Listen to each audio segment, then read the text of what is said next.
Hey guys, Mr. Stark here, and today I want to go over typical things that you would see on a riser diagram for your electrical prints. We've been in this room before in previous videos on different topics, but now I want to cover what you can expect to see on the panel board riser schedule that's in your commercial drawing blueprints that are going to be in this course. What I want to cover in particular is what's written on the panel itself. So I'm going to bring this camera up to this here, and I'm going to at least try to attempt to show you what I want to look at. Right here you're going to see panel LPH1. Panel LPH1 means when you ordered your service gear, the whole service package, according to the blueprint, the engineer, the architect, the electrical engineer, they labeled all these panels already on the blueprint. So if we had the blueprint to this building, and if we looked at the riser schedule for the electrical power distribution, we'd see panel LPH1. And we'd also see where that's supposed to be located. But that description is always going to come on the gear that you buy when you're dealing with a service package of a bunch of stuff. The other thing that it says on here that's particularly important is that the system, this particular gear, is operated at 480/Y 277 volt 3-phase 4-wire. And that's important because the guts, which is all the stuff that's behind this dead front, are rated for that voltage. Even though these back boxes are all the same, see how these back boxes are the same all the way down, the guts are interchangeable. So you want to make sure that you're putting the right gut in the right back box. And then if we were to take this another step further, we would likely see on the blueprint an electrical detail of the electrical room of all the distribution panels that are inside that room, similar to what we see on the print. And then it would tell you, in addition to that, which panel goes where. So here, panel LPH1 is likely shown on that blueprint to be right here. When we get to the next panel, we see a different designation, LPC1.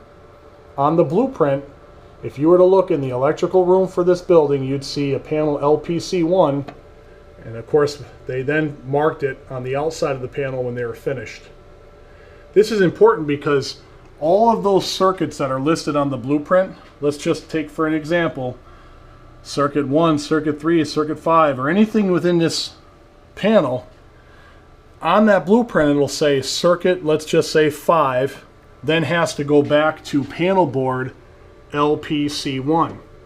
So this gives the electrician an idea of how long that wire is that needs to go from wherever it is in a building back to the panel, and then all of these home runs would then have to get pulled to this location. It's important to know that. If we look down a little further, we then see panel LPC2. Now this is a label that the electrical contractors put on the panel, but it also says it right here, LPC2. And once again, this would then be marked on the blueprint with its circuits and where they go. And we don't have to do the rest of the panels, they're all the same. The next thing that we could take a look at in relation to your riser diagram for the electrical power deals with the panel directory. In Article 408.4, panel directory says that what is listed on this paper shall be clear and evident as to what it is and exactly what it does. So, and it cannot rely on transient occupancy, which simply means it can't be somebody's name of somebody's office, because that person may not have a job in a year, and then the panel schedule might say Dave's office receptacles, and that wouldn't make sense if Dave's no longer here. So you can see that they're marked by the room number. So you've got receptacles in room 144. Well, that's about as clear and evident as you can possibly be. Wire mold in room 139. Now this room number may not be on the building, but it's on the blueprint. That's important. And your schedule has to reflect not only the National Electrical Code Book, but it has to reflect exactly what was written in the blueprint. Otherwise, you'd have to modify this schedule so that you're still code and everybody knows where things go. 408.4 circuit directory, panel boards.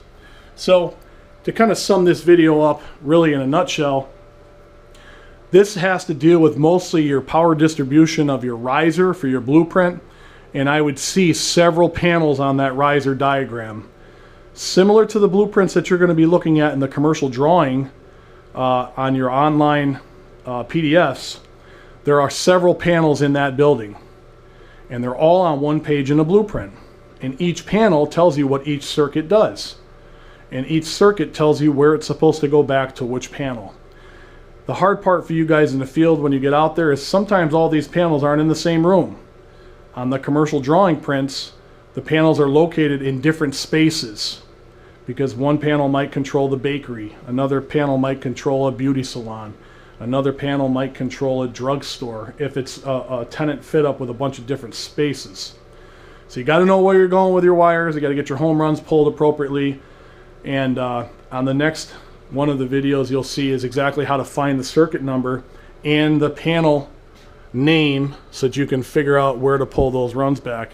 And let's face it, as apprentices, most of our early work is going to be pulling MC cable from point A to point B. How fast we do it is going to really make us or break us. So that's it for this video, and we'll see you at the next one.